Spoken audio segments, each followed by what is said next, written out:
guys, welcome back to our channel Sarah and Lucky. So, ഇന്ന് ഞങ്ങൾ ഒരു special വീട്ടിലാണ് വന്നത്. ഇത് ഞങ്ങൾ ആക്ച്വലി ഒരു സ്പെഷ്യൽ ട്രഡീഷണൽ കുക്കിംഗ് വീട്ടിലാണ് വന്നത്.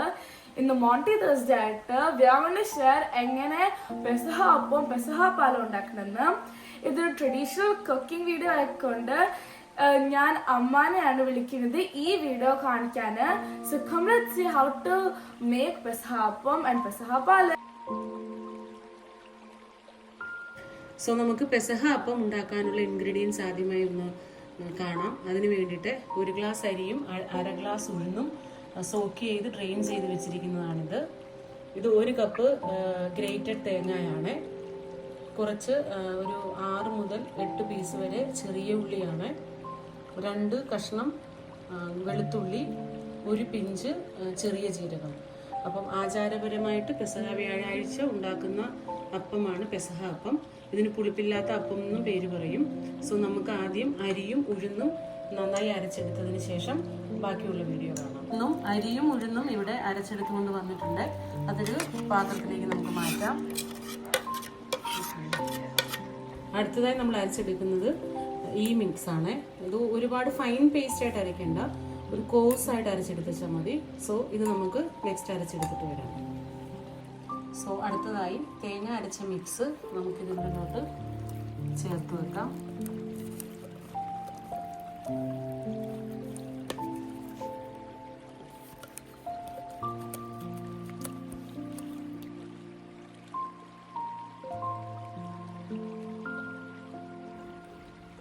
സോ ഈ ബാറ്റർ നമുക്ക് നന്നായി മിക്സ് ചെയ്ത് കൊടുക്കാം.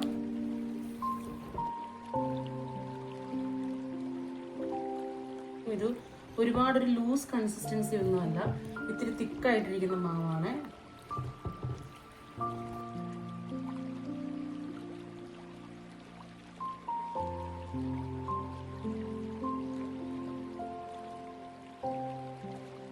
അങ്ങനെ ഈ ബാറ്റർ നന്നായി മിക്സ് ചെയ്തതിന് ശേഷം നമ്മൾ അധിക നേരം ഇത് പുളിക്കാൻ വെക്കുകയില്ല. ഇത് പുളിപ്പില്ലാത്ത അപ്പം എന്നാണ് ഇതിന് പറയുന്നത്.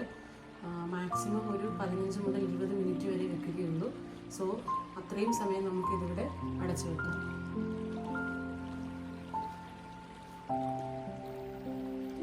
ആ സമയം കൊണ്ട് നമുക്ക് അപ്പം വേവിച്ചെടുക്കാനുള്ള പാത്രം വെക്കാം. ഒരു ഇഡ്ഡലി പാത്രത്തിൽ വെള്ളം വെച്ച് അത് സ്റ്റീം ചെയ്യുമ്പോൾ അങ്ങനെ സ്റ്റീം ചെയ്താണിത് അപ്പം നമ്മൾ വേവിച്ചെടുക്കുന്നത്. സോ അതിനുള്ള പ്രിപ്പറേഷൻ നമുക്ക് സ്റ്റാർട്ട് ചെയ്യാം. പുളിപ്പില്ലാത്ത അപ്പം ഉണ്ടാക്കിയെടുക്കുന്നതിനുള്ള പാത്രം നമുക്ക് റെഡിയാക്കി എടുക്കാം. ഞങ്ങളിവിടെ ഒരു കേക്ക് ട്രേ ആണ് എടുത്തിരിക്കുന്നത്. ഏത് ഇങ്ങനത്തെയുള്ള പാത്രം എടുത്താലും സാരമില്ല. സോ കുറച്ച് എണ്ണ ഒഴിച്ചു കൊടുത്ത് അതൊന്ന് നന്നായി സ്പ്രെഡ് ചെയ്ത് കൊടുക്കാം. സോ എണ്ണയൊക്കെ നന്നായി സ്പ്രെഡ് ചെയ്ത് കൊടുത്തിട്ടുണ്ട്. അപ്പോൾ നമ്മുടെ കേക്ക് ടിന്നൊക്കെ റെഡിയാക്കി വെച്ചിരിക്കുകയാണ്. അതിലോട്ട് നമുക്ക് പുളിപ്പില്ലാത്ത അപ്പത്തിൻ്റെ മാവ് ഒഴിച്ചു കൊടുക്കാം.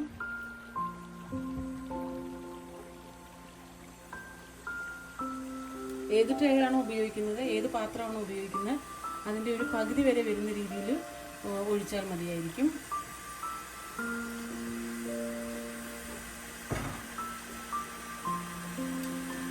അങ്ങനെ പെസഹ വ്യാഴാഴ്ച ഉണ്ടാക്കുമ്പോൾ നമ്മൾ അതിന് മേലെ ഒരു കുരിശ് വെച്ചിട്ടാണ് അതുണ്ടാക്കുന്നത്. അതുകൊണ്ടാണ് അതിന് കുരിശപ്പം എന്ന് പറയുന്നത്. ഇത് ആകെ ഒരെണ്ണമേ കുരിശ് വെച്ച് ഉണ്ടാക്കത്തുള്ളൂ. ബാക്കി ഉണ്ടാക്കുന്നതൊക്കെ നോർമലായിട്ട് ഉണ്ടാക്കിയെടുക്കുകയാണ്. സോ അപ്പോൾ നമുക്ക് ഈ കുരിശ് ഉണ്ടാക്കുന്നത് ഓശാന ഞായറാഴ്ച കിട്ടുന്ന കുരിശോല കൊണ്ടാണ്. അതുകൊണ്ട് കുരിശുണ്ടാക്കി ഇതിൻ്റെ മേലെ വെക്കാം.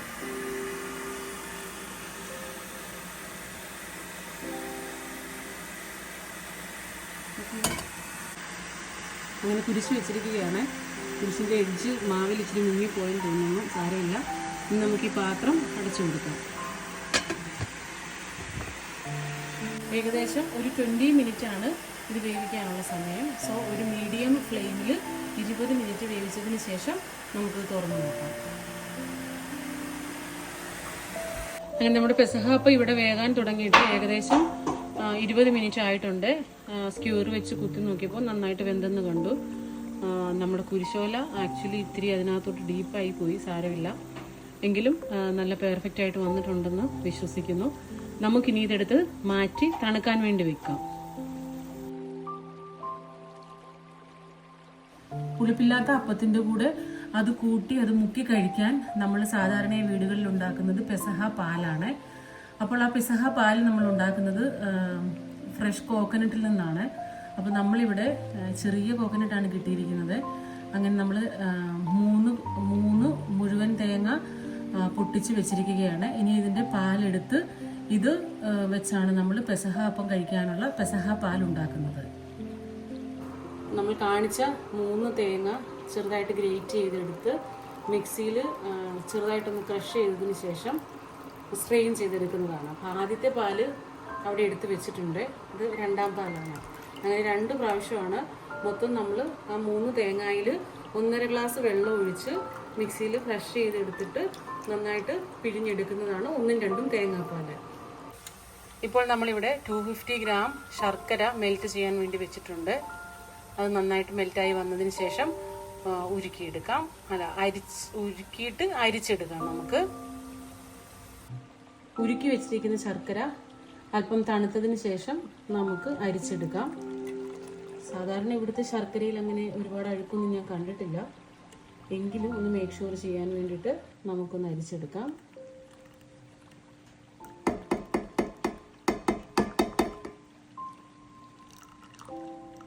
കണ്ടില്ലേ, ഒരുപാട് അഴുക്കൊന്നും കാണുന്നില്ല. അപ്പോൾ ഇതവിടെ റെഡി ആയിട്ടിരിക്കട്ടെ. പെസഹ പാലിനുള്ള ഇൻഗ്രീഡിയൻസ് ഒക്കെ നമ്മൾ റെഡിയാക്കി വെച്ചിട്ടുണ്ട്.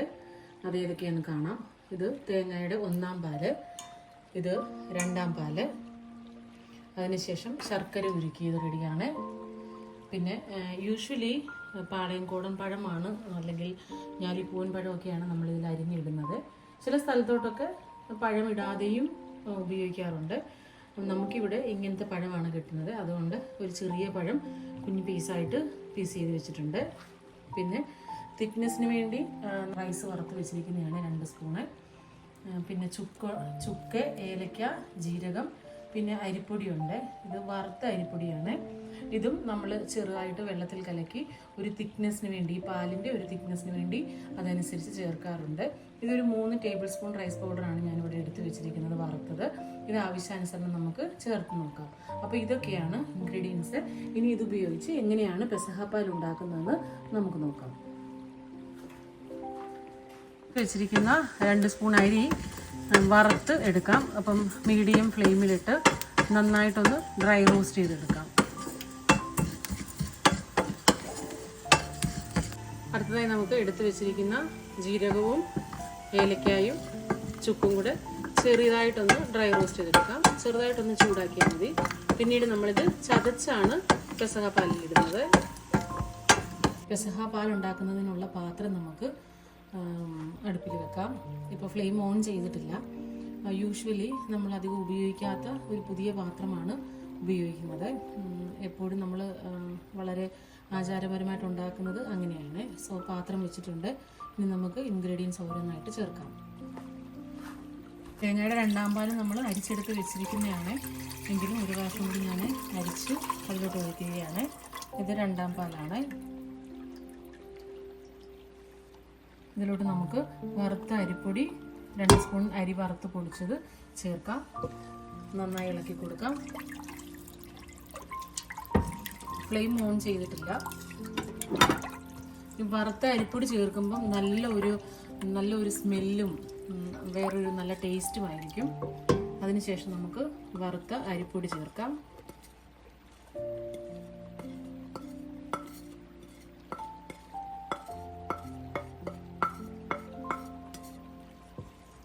വീണ്ടും നന്നായി ഇളക്കി കൊടുക്കാം. കട്ടയൊന്നും ഇല്ലാതെ നല്ലവണ്ണം ഇളക്കി കൊടുക്കാം.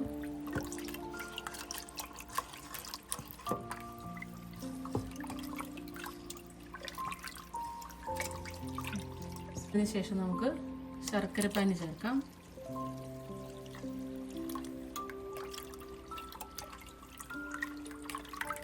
വീണ്ടും നന്നായി മിക്സ് ചെയ്ത് യോജിപ്പിക്കാം.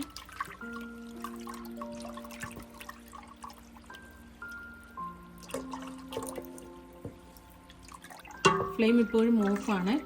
എല്ലാം നന്നായി മിക്സ് ചെയ്തതിന് ശേഷം ഫ്ലെയിം ഓൺ ചെയ്ത് ഇത് നന്നായി ഒന്ന് ഒരു തിള വരുന്നിടം വരെ നമുക്ക് തിളപ്പിച്ചെടുക്കാം. അതിന് ശേഷമാണ് നമ്മൾ തേങ്ങയുടെ 1ാം പാൽ ഒഴിക്കുന്നത്. ഇത് 2ാം പാലാണ്. ഇപ്പം നന്നായി കുറുകി വന്നിട്ടുണ്ട്. ഒരുപാടൊന്നും തിളച്ചിട്ടില്ല, പക്ഷേ നിങ്ങൾക്ക് കാണാൻ നല്ലോണം ആവി വരുന്നുണ്ടെന്ന്. അപ്പോൾ ഇത് ഏകദേശം ഓക്കെ ആയി. നോക്കൂ, നന്നായിട്ട് കുറുകി വന്നിട്ടുണ്ട്. ഈ അവസരത്തിൽ നമുക്ക് പൊടിച്ചു വെച്ചിരിക്കുന്ന ഇൻഗ്രീഡിയൻസ് എല്ലാം ചേർക്കാം.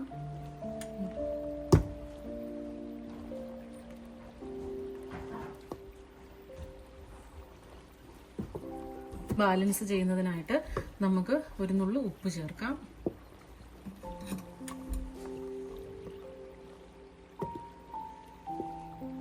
ടേസ്റ്റ് ഒക്കെ ഉണ്ടോന്ന് ഒന്ന് ടേസ്റ്റ് ചെയ്ത് നോക്കാം. ജീരകത്തിൻ്റെയും ചുക്കിൻ്റെയും ഏലക്കയുടെയും ഒക്കെ നല്ല ടേസ്റ്റ് കിട്ടുന്നുണ്ട്.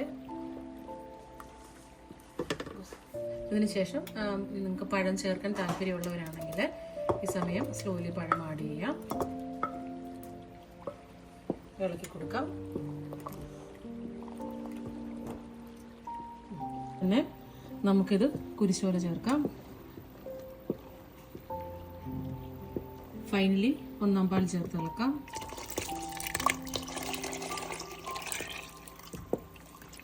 ഒന്നാം പാൽ ചേർത്തതിന് ശേഷം അധികം തിളയ്ക്കൊന്നും വേണ്ട, നല്ലോണം ഒന്ന് ചൂടായി വന്നാൽ മാത്രം മതി.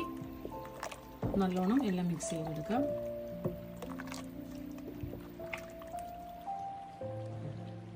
അങ്ങനെ ഫൈനലി ആചാരപരമായിട്ട് നമ്മൾ പെസഹ വ്യാഴാഴ്ച രാത്രിയിൽ കഴിക്കുന്ന പെസഹ പാലും പെസഹ അപ്പവും ഇവിടെ റെഡി ആയിരിക്കുകയാണ്. തനിമയൊന്നും നഷ്ടപ്പെടാതെ അവതരിപ്പിച്ചെന്നാണ് ഞങ്ങൾ കരുതുന്നത്. നിങ്ങൾക്ക് എല്ലാവർക്കും ഈ വീഡിയോ ഇഷ്ടമായി എന്ന് കരുതുന്നു. ഇഷ്ടമായാൽ ഞങ്ങളുടെ ചാനൽ ലൈക്ക് ചെയ്യാനും ഷെയർ ചെയ്യാനും സബ്സ്ക്രൈബ് ചെയ്യാനും മറക്കരുത്. Thank you for your time. Thank you for watching.